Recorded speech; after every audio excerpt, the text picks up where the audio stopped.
ध्वनिर्वर्णापदं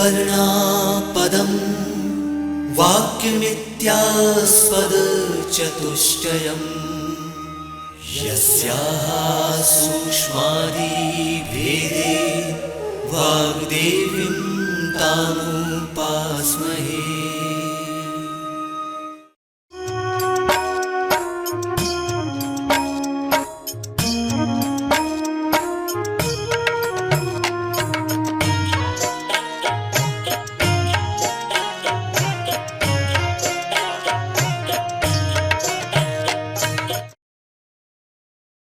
नमस्ते दोस्तों, स्टूडेंट विद्यार्थी।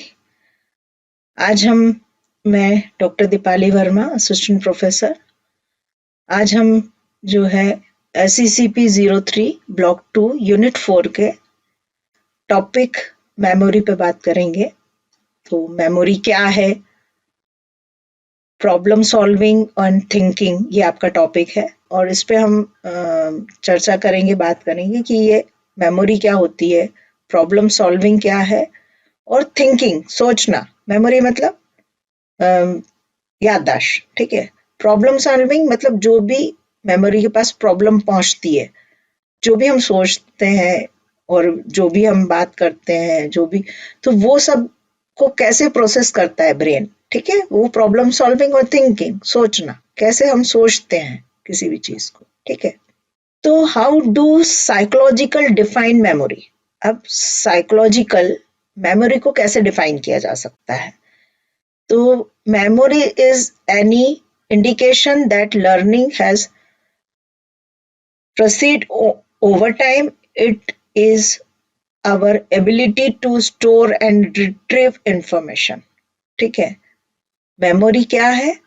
मेमोरी इंडिकेशन, किसी चीज का इंडिकेशन है। इंडिकेट करना मतलब किसी चीज को सूचना देना, इंडिकेट करना। हम इंडिकेट करते हैं ना किसी चीज को कि ये ऐसा है ना।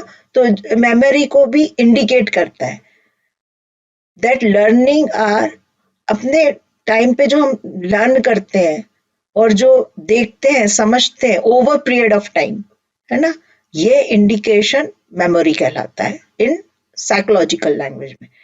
It is our ability to store, हमारे पास उस तरह की एबिलिटी होती है हमारे ब्रेन के पास कि उस मेमोरी को वो स्टोर करता है एंड रिट्रीव, इंफॉर्मेशन को रिट्रीव करता है। मतलब जो उसने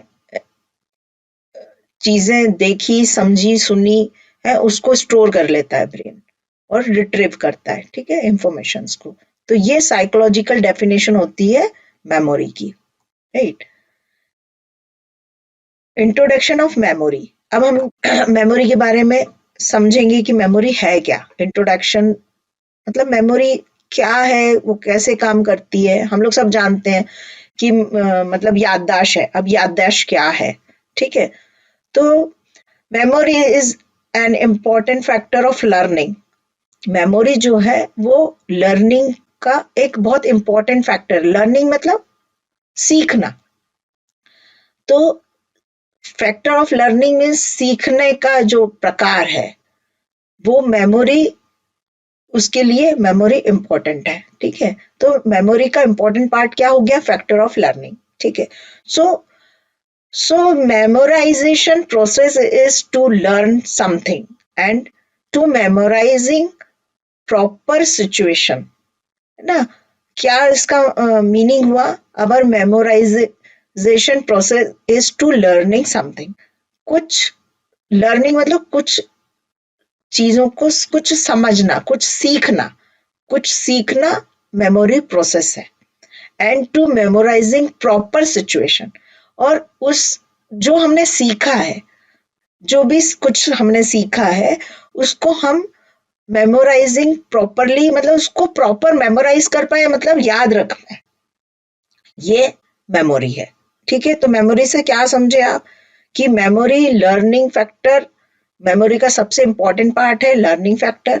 और लर्निंग जो है वो लर्निंग समथिंग मतलब कुछ को समझना, लर्न करना, उसको प्रोसेस करके और उसको मेमोराइज करना एज अ सिचुएशन। जब वो सिचुएशन के साथ में वो हमको मेमोराइज हो जाए, याददाश्त याद हो जाए या याद आ जाए वो चीज, दैट इज कॉल्ड मेमोरी, उसे कहते हैं याददाश्त। इसके 4 कंपोनेंट्स हैं। It has a 4 components. One is learning, retention, recall and recognisation. मतलब ये हुआ कि मेमोरी के 4 पार्ट होते हैं। लर्निंग मतलब सीखना, रिटेशन मतलब समझना, रिकॉल करना मतलब जो हमने सीखा है, प्रोसेस किया है, उसको हम वापस उसको रिकॉल कर पाए, मतलब फिर से उसको याद कर पाए। और रिकग्नाइज करना, उसको पहचान पाए कि हमने पहले क्या सीखा था और उसको कैसे समझा था, और फिर उसको रिकॉल करना और रिकग्नाइज करना। ये इंट्रोडक्शन ऑफ मेमोरी है और इसके 4 कंपोनेंट है। ठीक है। मेमोरी इंक्रीज अवर एफिशिएंसी। मेमोरी क्या करता है, हमारी एफिशिएंसी को इंक्रीज करता है, मतलब हमारी एबिलिटी, एफिशिएंसी मतलब हमारी योग्यता को इंक्रीज करता है याद रख के, है ना, चीजें, याददाश्त। It is enable us to remember important factor, ideas, name, etc. It's enable us to remember important factor, मतलब वो हमें important factors को याद दिलाता है, रिमेम्बर कराता है। आइडियाज मतलब कुछ नए आइडियाज हमको आते हैं, और नेम्स हमको उसकी नाम आते हैं। ये सारी चीजें याद रखना है, याद रखना और उसको रिमेम्बर रख के ये फैक्टर्स को वापस यूजफुल तरीके से हमारे हमें रिकॉल हो जाए, ये मेमोरी जो है, ये मेमोरी का काम है। And other item information, memory is a function of mind by virtual are. मतलब क्या हुआ कि अदर आइटम और इंफॉर्मेशंस को गेन करना मेमोरी है। Memory is the function of the mind of virtual, मतलब मेमोरी जो है वो फंक्शन, माइंड में जो फंक्शनिंग प्रोसेस होती है वही वर्चुअली, ये मेमोरी है। डेफिनेशन में हम बात करें कि डेफिनेशन मेमोरी की क्या है, according to Rose, memory is a complex process involving the of establishment disappoint. According to Rose, Rose के जो साइंटिस्ट हैं उनके अकॉर्डिंगली मेमोरी एक कॉम्प्लेक्स प्रोसेस है, मतलब एक बहुत जटिल प्रोसेस है, एक जटिल प्रक्रिया है जिसमें क्या क्या चीजें इन्वॉल्व होती है। Establishment, disappoint, that is a retrieve and recall of the experience. उन सबको रिट्रीव, रिट्रैक्शन एंड रिकॉल करके उस एक्सपीरियंस को जो have to left the disposition of behind them, मतलब उसके पीछे क्या क्या चीजें इन्वॉल्व हैं, मतलब रिकॉल करना, डिटेक्शन करना और उन चीजों को याद रखना, समझना और उसको रिकॉल करना, ये उनके हिसाब से डेफिनेशन है। अब एरिक्सन 1970 में एक मेमोरी की डेफिनेशन देते हैं कि memory is the ability of organise to store information for earlier learning, process, experience। तो उनके हिसाब से मेमोरी जो है एक ऑर्गेनाइज प्रोसेस है जो कि ब्रेन में स्टोर होती है, इंफॉर्मेशन को स्टोर करता है।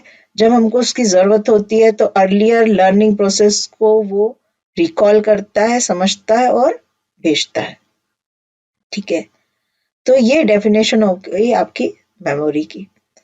अब हम जाने की मेमोरी के कितने स्टेप्स हैं, तो मेमोरी के 3 स्टेप हैं। ठीक है, तो 3 स्टेप्स ऑफ मेमोरी में क्या है, आप इस स्लाइड में देख पा रहे हैं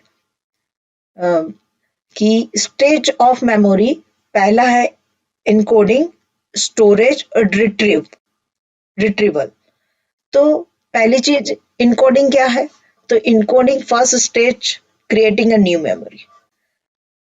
इनकोडिंग जो है, जो ये मेमोरी की फर्स्ट स्टेज है, और इसमें क्या होता है, न्यू मेमोरीज को क्रिएट किया जाता है। ठीक, it's allow the items to interest to be change to a construct that can be store in the brain. Brain में स्टोर होना मतलब हमारी जो न्यू मेमोरी है उसमें हम उसको कंस्ट्रक्ट करते हैं, चेंजेस करते हैं और उसको हमारे ब्रेन में स्टोर करते हैं किसी आइटम को, ठीक है। इनकोडिंग की तीसरा पॉइंट क्या है, mentally processing information so it can be retrieved into memory. Mentally process information है क्या, मेमोरी। मेमोरी जो है वो मेंटल प्रोसेस है जो कि it can B inter into memory, मतलब मेंटल प्रोसेस में जो इंफॉर्मेशन हमारे आती है उसको मेमोरी के रूप में इंटर करते हैं, उसको इनकोडिंग करते हैं। इनकोड करना मतलब किसी भी चीज को कोडिंग करके, ब्रेन कोडिंग करता है उनकी, इनकोडिंग करके उसको अपने में फीड करता है और न्यू मेमोरीज को बनाता है। ये पहला स्टेप है। फिर दूसरा स्टेप है स्टोरेज। अब जो मेमोरी न्यू बनाई है इनकोडिंग के थ्रू मेमोरी ने, उसको स्टोर करता है, मतलब होल्ड करता है। Holding the information for a period of time in short term or long term memory depending on the importance, attitude or experience. Storage जो है ना, इनकोडिंग किया ब्रेन ने, उसके बाद उसने उसको स्टोर किया अपनी ब्रेन में। ब्रेन ने मेमोरी को इनकोडिंग करके और फिर स्टोर कर रहा है। अब स्टोर में उसने क्या किया है कि पीरियड ऑफ टाइम, उस वो होल्डिंग इंफॉर्मेशन को कितने पीरियड के टाइम पे होल्ड करेगा, ये डिपेंड करता है उस इंफॉर्मेशन की इम्पोर्टेंस पर, एटीट्यूड पर और एक्सपीरियंस पे। कि वो लॉन्ग टर्म मेमोरी में भी हो सकता है और शॉर्ट टर्म मेमोरी में भी हो सकता है कि आपके लिए वो मेमोरी कितनी इम्पोर्टेंट है। मतलब वो स्टोरेज में वो स्टोर लॉन्ग और शॉर्ट टर्म मेमोरी के रूप में तब करेगा जब वो आपको ये समझेगा ब्रेन कि ये आपके लिए कितनी इम्पोर्टेंट है और इसको कितनी बार आपने एक्सपीरियंस किया है न्यू मेमोरीज को। और यदि आपने ज्यादा बार मेमोरी को एक्सपीरियंस किया है, एटीट्यूड किया है, आपने उसको इम्पोर्टेंस को समझा है, तो वो लॉन्ग टर्म मेमोरी में जाता है। और जो आपने तुरंत देखा और कम एक्सपीरियंस किया है वो शॉर्ट टर्म मेमोरी। अब रिट्रीवल में एक्सेस और रिकॉल मेमोरी व्हेन नीडेड। इसका मतलब होता है कि जब मेमोरी को ब्रेन ने इनकोडिंग किया न्यू मेमोरी को, फिर उसने स्टोर कर लिया और जब हमको जरूरत हो तो वो मेमोरी रिकॉल हो, मतलब वापस हमको वो चीजें याद आ जाए, और तो उसको रिट्रीवल कहा जाता है। तो ऐसा मेमोरी के 3 स्टेजेस होते हैं। Stage of memory. अब मेमोरी की स्टेजेस में हम ब्रीफली देखें कि क्या है। Learning is the first stage of memory. It is the process of establishing association of the idea in the mind। Learning की पहली प्रोसेस जो है वो associated process of establishing and association of the ideas. Ideas को store कर establish करना। Brain सबसे पहले लर्निंग करता है, आइडियाज को स्टोर करता है, एसोसिएट करता है, जोड़ता है किसी चीज में, और फिर प्रोसेस करता है। ये पहला स्टेज है। To remember a poem or the text. ये एग्जाम्पल है कि यदि आप कोई पोयम या टेक्स्ट को रिमेम्बर करते हैं, the first thing to do is to learn और गेट इट बाय हार्ट।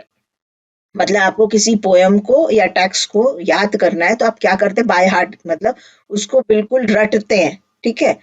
तो पहली चीज आप उसको लर्न करते हैं, याद करते हैं, बाय हार्ट करते हैं। When never seen Taj Mahal can not be explain by beauty of the Taj Mahal.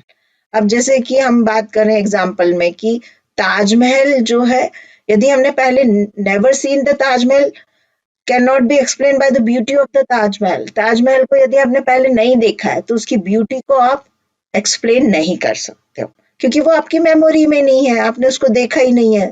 तो पहले मेमोराइज आइडियाज को मेमोराइज करके करते हैं, प्रोसेस करते हैं, न्यू मेमोरी बनाता है। ये पहली प्रोसेस होती है।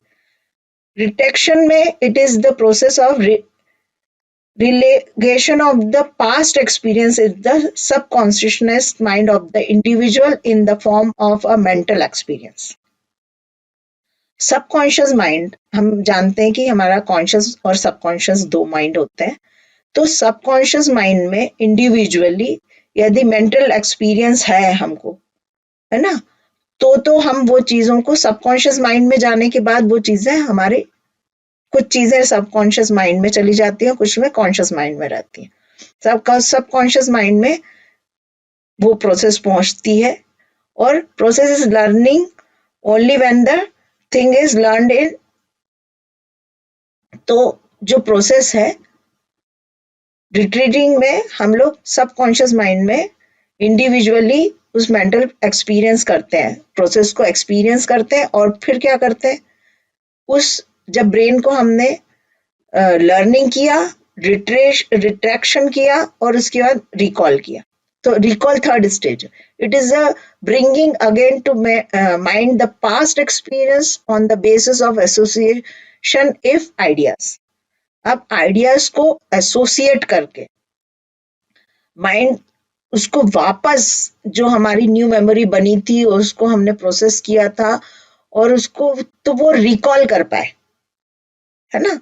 ये उसकी प्रोसेस है, उस चीज को हमने जो पहले देखा था, समझा था और महसूस किया था, और उसके बाद उसको मेमोरी में न्यू मेमोरी बनाई थी, और उसको हमने एक जगह स्टोर कर लिया था सबकॉन्शियस माइंड में।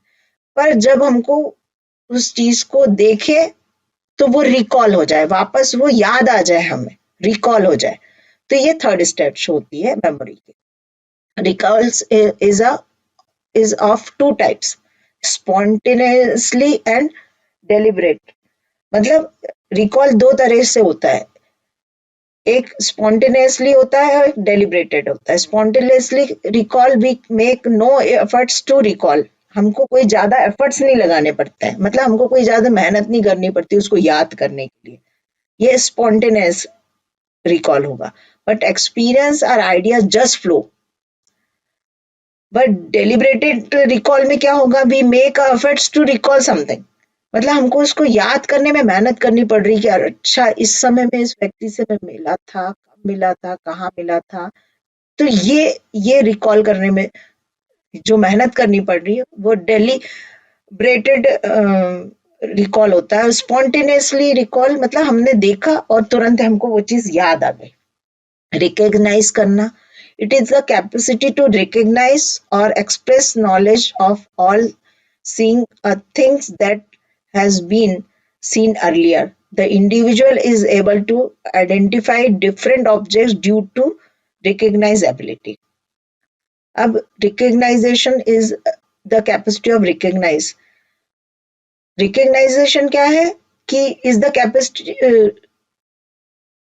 recognize किसी चीज को पहचानना, है ना, और एक्सपीरियंस करना नॉलेज को, ये रिकग्नाइजेशन है। मतलब उस चीज को हमने, कोई चीज हमने न्यू मेमोरी बनाई, उसको हमने रिकॉल किया और उसको रिकग्नाइज भी किया, उसको पहचान भी गए, समझ भी गए कि ये चीज है। तो ये फोर्थ प्रोसेस होती है इसकी ब्रेन मेमोरी के, ये फोर्थ टाइप है मेमोरी का। The individual is able to identify different object during the recognize ability. Individual objects को अलग अलग तरीके से पहचान लेना, यही एबिलिटी होती है ब्रेन की फोर्थ पार्ट में, ये रिकग्नाइजेशन है। अब टाइप ऑफ मेमोरी को हम डायग्राम के थ्रू समझेंगे कि टाइप ऑफ मेमोरी क्या है। ह्यूमन मेमोरी, दूसरा है ह्यूमन मेमोरी तीन टाइप की होती है। सेंसरी मेमोरी जो 1 सेकंड के लिए रहती है हमको, short term memory working memory कहलाती है, ये 1 मिनट के लिए हमारे दिमाग में मेमोरी रहती है, याददाश्त रहती है। और long term memory life time के लिए होती है, ठीक है। लॉन्ग टर्म मेमोरी के 2 पार्ट्स होते हैं, स्प्लिटेड एंड इम्प्लीकेटेड मेमोरी। ये कॉन्शियस माइंड में होती है और एक सबकॉन्शियस माइंड, आप जानते हैं 2 तरह के। तो कॉन्शियसली जो होती है वो मेमोरी होती है, और एक अनकॉन्शियस मेमोरी होती है। जो अनकॉन्शियस मेमोरी प्लिकेटेड मेमोरी है वो प्रोसीजर मेमोरी कहलाती है। जैसे स्किल्ड एंड टास्क, जो हम स्किल्ड है ना, जिस चीज में हम स्किल्ड है मतलब हम कौशल हैं, जिसमें हम एकदम परफेक्ट हैं, वो सबकॉन्शियस माइंड, मतलब जो कि हम लोगों को टास्क है, हमको हमेशा आदत है वो चीज करने की। जैसे हमको मान लीजिए कि गाड़ी चलाने की आदत है, तो वो स्किल्ड है हमारा, तो हमको अनकॉन्शियस माइंड में भी हम वो गाड़ी चला सकते हैं। वो हमारी स्किल्ड है, वो हमारा टास्क है ना।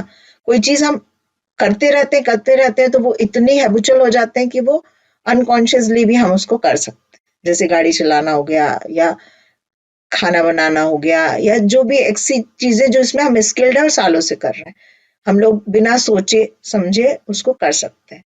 कॉन्शियसली करते हैं, जैसे कि कॉन्शियसली दो प्रकार के हो सकते हैं कि फैक्ट्स और इवेंट्स, मतलब वो मेमोरी डिक्लेरेबल मेमोरी कहलाती है, एक एपिसोडिक एंड सोमेटिक मेमोरी। इसमें फैक्ट्स एंड इवेंट्स है, ठीक है, जिसमें कि याद, मतलब फैक्ट्स मतलब जो कि हमको सोच समझ के फैक्ट्स के ऊपर मेमोरी रहती है, वो सोमेटिक मेमोरी। और एपिसोडिक मेमोरी वो है इवेंट्स और एक्सपीरियंस पे आती है, ये वो मेमोरी होती है। एंड फैक्ट्स एंड कॉन्सेप्ट जो है वो सेमेटिक मेमोरी होती है। तो ये टाइप्स ऑफ मेमोरी का जो डायग्राम है ये बहुत इंपॉर्टेंट है, और इसके थ्रू आप बहुत अच्छे से इसको लर्न कर सकते हो और फिर एक्सप्लेन कर सकते हो। तो ये जो है मेमोरी का एक part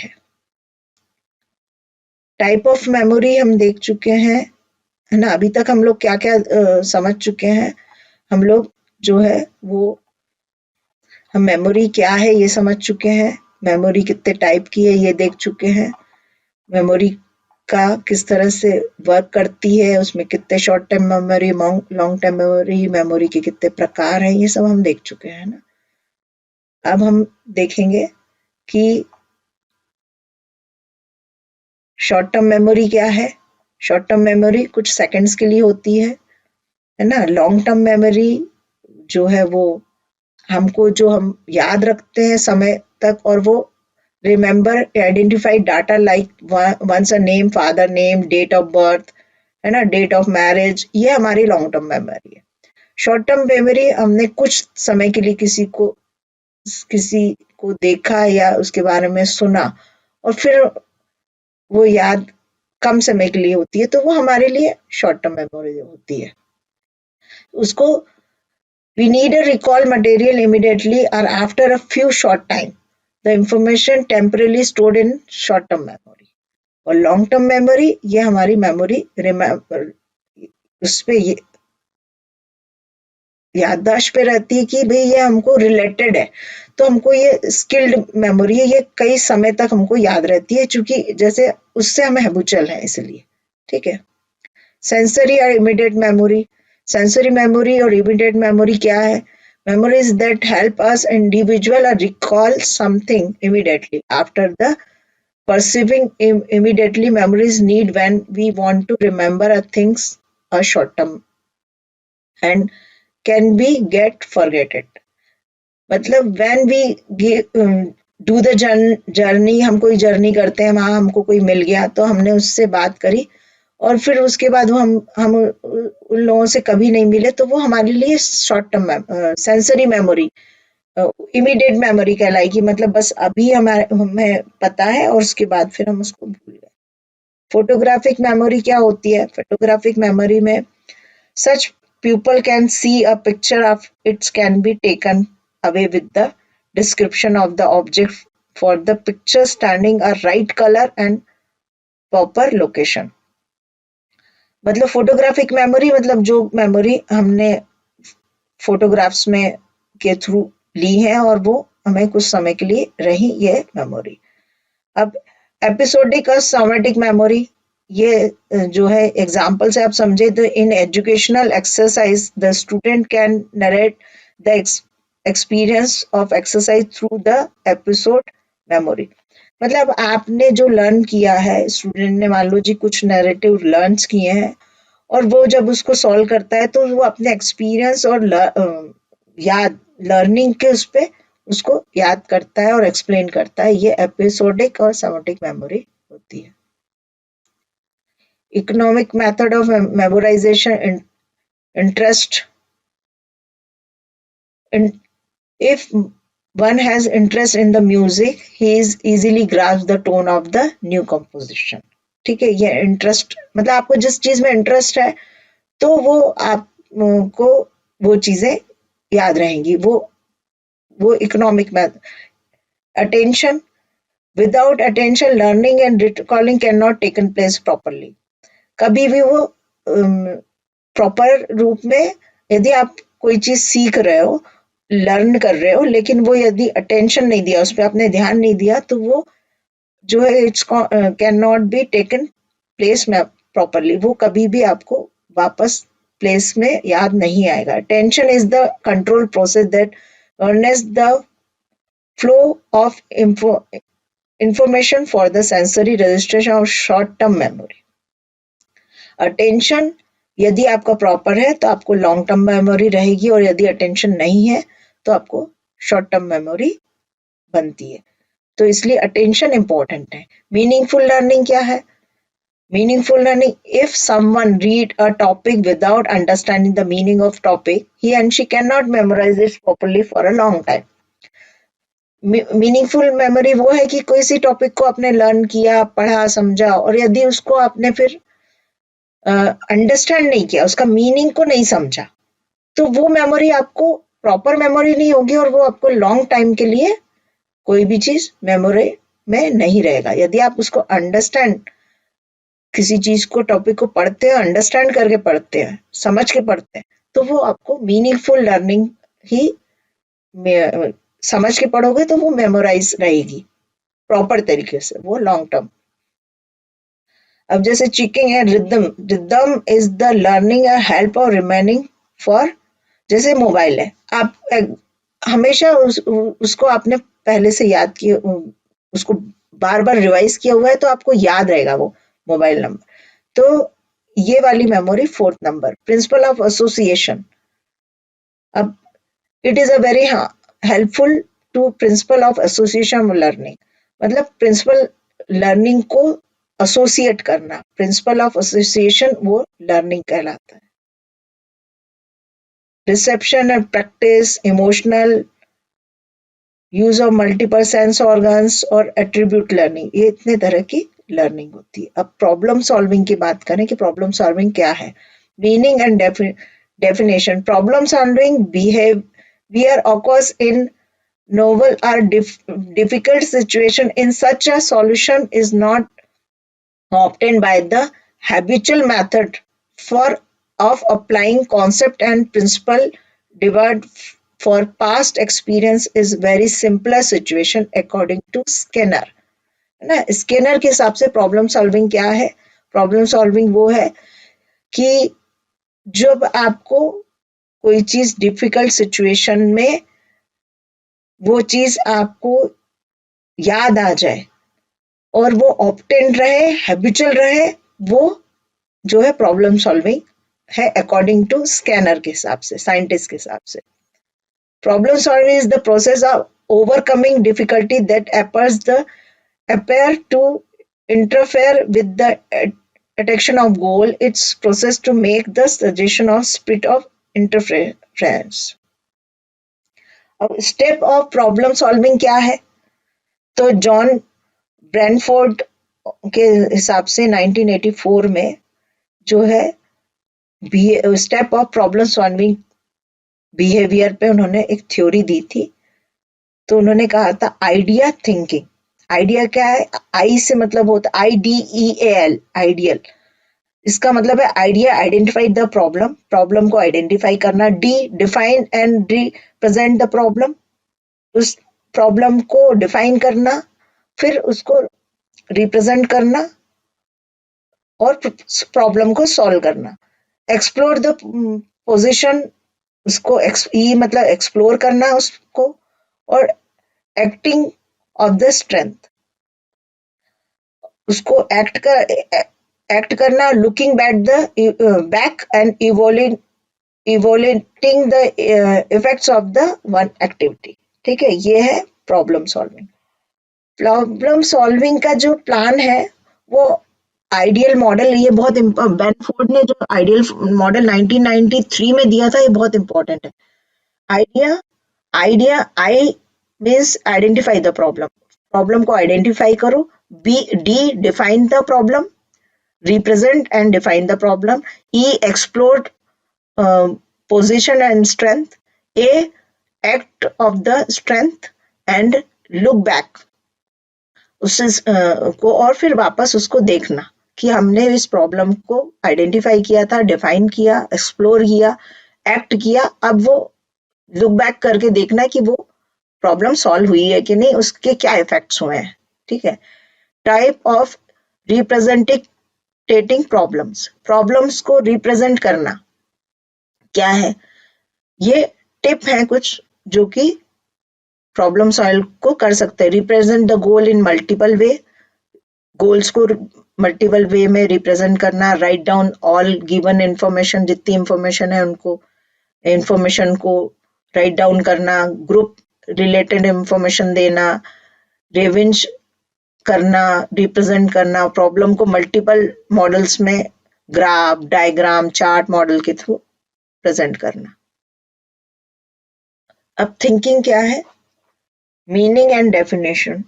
thinking is a cognitive ability, मतलब ये संज्ञानात्मक विकास. एक मतलब कॉग्निशन का मतलब होता है समझ, हिंदी में उसको कहते हैं संज्ञान, संज्ञान करना.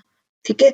Thinking is the cognitive ability. Think मतलब उसका मीनिंग और डेफिनेशन में थिंकिंग का मतलब होता है एबिलिटी, समझ की एबिलिटी, योग्यता, है ना. Thinking is the complex process and the most difficult concept in psychology to define और explain.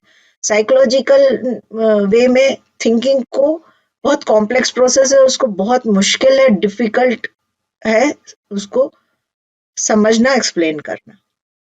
Thinking is a mental activity in cognition aspect in mental activity. ठीक है. साइकोलॉजिकल जो है, thinking is the behaviour which is often, मतलब thinking एक behaviour है. Psychological लोगों के हिसाब से इसको, साइकोलॉजी में इसको बहुत डिफिकल्ट कॉम्प्लेक्स प्रोसेस माना जाता है थिंकिंग. थ्योरी ऑफ थिंकिंग क्या है, difference psychology have the put the theories. Behaviour theory है BLT, बिहेवियर लर्निंग थ्योरी. ये बहुत इंपॉर्टेंट थ्योरी है. बिहेवियर लर्निंग थ्योरी दो तरह की है. What is the behaviourisation, operant condition and classical condition. यहाँ मैं आपको बिहेवियर की थ्योरी के बारे में बहुत ज्यादा ब्रॉड नहीं बता पाऊंगी क्योंकि ये बहुत अलग से एक अलग पूरा टॉपिक है. तो ऑपरेंट कंडीशन आपको समझना होगा कि ऑपरेंट कंडीशन और कॉग्निशन, क्लासिकल कंडीशन के थ्रू हम बिहेवियर को समझ सकते हैं. अब इसमें एक ग्लेसडेल थ्योरी है जो मैंने इसको पहले भी आपको सेंसेशन में भी बताया है कि स्टिमुलाई करना, सेंस रिसेप्टर के थ्रू उसको लेना, नेचुरल इम्पल्स और ब्रेन प्रोसेस. ऐसे ही ब्रेन की और तीन कुछ थ्योरी है. डेवलपमेंट थ्योरी, कॉग्निशन, ब्रूनेन की कॉग्निटिव डेवलपमेंट थ्योरी है.